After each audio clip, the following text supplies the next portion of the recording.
Dans cette vidéo, je vais vous donner les calculs simples qui pourra vous aider à comprendre combien de nombre de parpaings qui peut entrer dans votre bâtiment.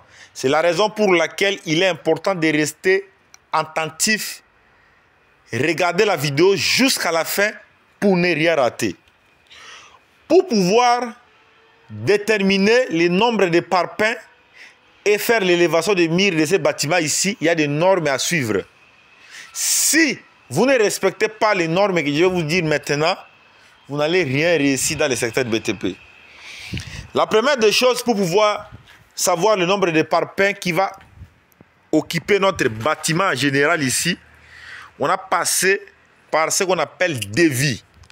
Sur devis, nous avons devis estimatif et quantificatif. Cela veut dire quoi? Quand vous effectuez les calculs, vous devez savoir que vous allez trouver le nombre de parpaings exact qui va occuper les bâtiments en question. Mais il est important de savoir que les parpaings en question, ce n'est pas sur place au chantier, ça sera exporté par les véhicules. Il y aura ce qu'on appelle manutention. Quand on effectue une manutention, il y a des parpaings qui peuvent se casser. Même si on a déjà stocké les parpaings, si vous avez les parpaings sur place au chantier, dès qu'on va soulever les parpaings pour venir réaliser avec ça, il y aura d'autres parpaings qui vont se casser. C'est la raison pour laquelle quand on effectue le devis, on a toujours les surplus qu'on ajoute pour pouvoir éviter l'échec. Parce que si vous faites le devis et que vous avez dit que non, par exemple, le bâtiment en question, supposons que ça va coûter 10 000 parpaings, et le client vous a donné l'argent de 10 000 parpaings, soit il vous a servi 10 000 parpaings, vous réalisez le bâtiment et qu'il y a d'autres parpaings qui manquent, on va te traiter voleur, soit on va te traiter à un incompétent. C'est la raison pour laquelle tous ceux qui sont en train de suivre cette vidéo au monde entier, écoutez jusqu'à la fin et je vais vous expliquer maintenant les détails pour pouvoir trouver le nombre de parpaings en question. Je voulais d'abord, premièrement, vous donner quelques notions, quelques détails qui pourront vous aider à comprendre comment trouver le nombre de parpaings ou le nombre de briques. Maintenant, nous allons commencer maintenant les explications sur comment trouver le nombre de parpaings sur notre bâtiment en question. La première des choses, il faut d'abord savoir la longueur linéaire. Quand on parle de la longueur linéaire, cela veut dire l'ensemble de tous les côtés ici et l'ensemble de tous les murs séparateurs ici. Ça, ce sont des murs séparateurs. Il faut savoir que de là-bas jusque là-bas, c'est combien de mètres?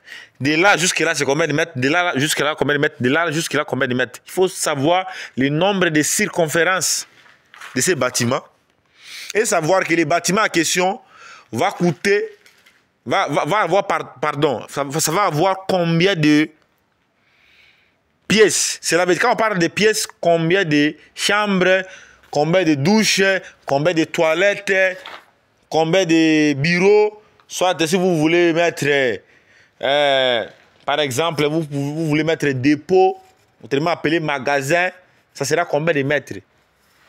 Vous comptez le nombre de métrages là, l'ensemble de métrages en question, ce qu'on appelle la longueur linéaire. Quand vous avez la longueur linéaire, vous prenez maintenant. Vous allez prendre, supposons un exemple. Le parpaing en question, c'est un parpaing de 28 cm. Supposons que c'est 28 cm. Supposons que la largeur, c'est 14 cm. Supposons que la hauteur, soit autrement appelée l'épaisseur de parpaing en question, supposons que c'est de 10.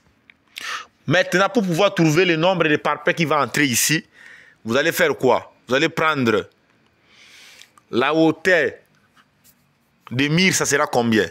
Vous devez savoir que dans les bâtiments, toujours la hauteur, c'est 2,10 m ou 2,20 m. Ce que cela veut dire, vous allez faire quoi?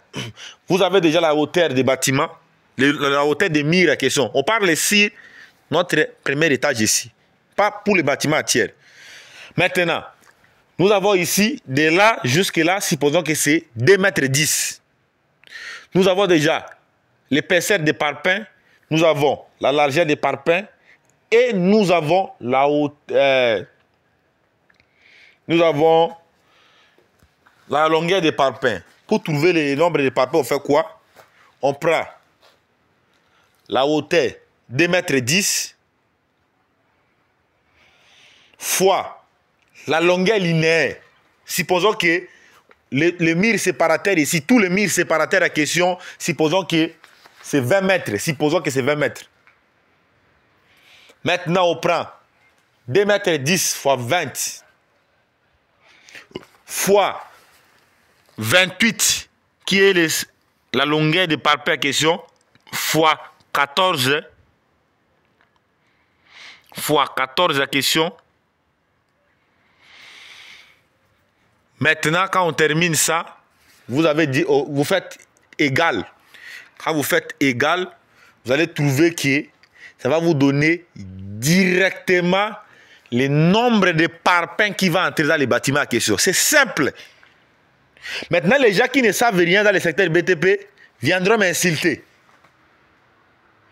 Tu prends la hauteur, c'est 21, 2,10 m fois la longueur linéaire, on a supposé que c'est 20 mètres fois 20. L'épaisseur des parpaings, c'est 10 fois 10 fois 14. Et vous trouvez la réponse directement. Vous trouvez la réponse directement du nombre de parpaings qui va occuper les bâtiments en question. Maintenant, ce n'est pas fini. Comme vous avez déjà trouvé le nombre de parpaings qui est là, il faut ajouter quelques surplus de parpaings pour pouvoir justifier le nombre de parpaings qui va se casser. Il est important quand vous faites devis que des parpaings, les matériaux de construction puissent rester, que vous enregistrez ce qu'on appelle les marques de matériaux. C'est ce qu'on appelle calcul simple. Pour pouvoir calculer au niveau des fondations aussi, c'est simple. Je vais commencer à vous faire des vidéos très explicatives, calmes et claires. Je vous ai bien dit, si vous voulez savoir le nombre de parpaings qui va entrer dans les bâtiments en question, c'est simple. Supposons que la hauteur des murs, c'est 2,10 m. Vous prenez 2,10 m fois 20 mètres qui est la longueur linéaire fois 20 fois l'épaisseur des parpaings, on avait dit 0,28 fois 0,28.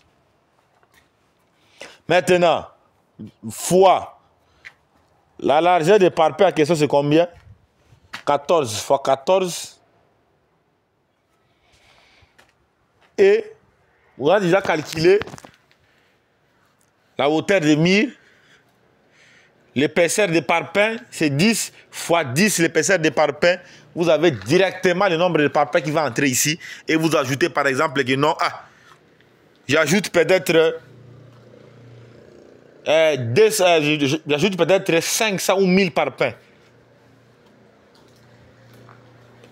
Directement, quand vous allez acheter les parpaings, ça va arriver au chantier, vous allez travailler le projet comme ça. Dès que vous allez terminer, vous allez voir qu'il y aura d'autres parpaings qui vont rester. Parce que quand vous avez effectué les calculs à question, vous avez effectué les calculs que le mur va se coller. Or, il y a les joints. Ça, c'est ce qu'on appelle les joints. Les joints aussi diminuent le nombre de parpaings. C'est un aspect très clé que vous devez savoir.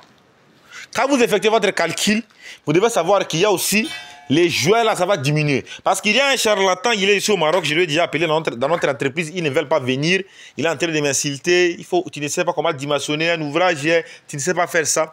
Cette vidéo est faite pour lui. Parce que moi, je suis un ingénieur professionnel dans le secteur BTP. J'ai réalisé beaucoup de travaux, j'ai réalisé beaucoup de projets. Comme mon caméraman n'est pas là, c'est la raison pour laquelle j'avais dit non. Il est important pour moi aujourd'hui de vous montrer que je suis le meilleur ingénieur dans toute l'Afrique. À bientôt, je vais mettre un tableau où je vais commencer à vous montrer comment dimensionner un poteau, comment dimensionner une poutre, comment dimensionner une dalle, comment dimensionner des semelles, comment dimensionner ça. C'est pour répondre à tous les incompris qui ne savent rien dans le secteur BTP d'arrêter des bêtises. Si on a décidé de vous expliquer, ce n'est pas dit qu'on marque les choses à faire. On a la matière dans nous. On a cette vocation d'expliquer. Comme nous avons la vocation C'est pour cette raison, nous continuons avec fermeté en train de vous expliquer. À nous revoir à la prochaine vidéo. Si d'autres explications, comment calculer le nombre de moellons que vous pouvez réaliser dans votre fondation. Abonnez-toi pour ne rien rater.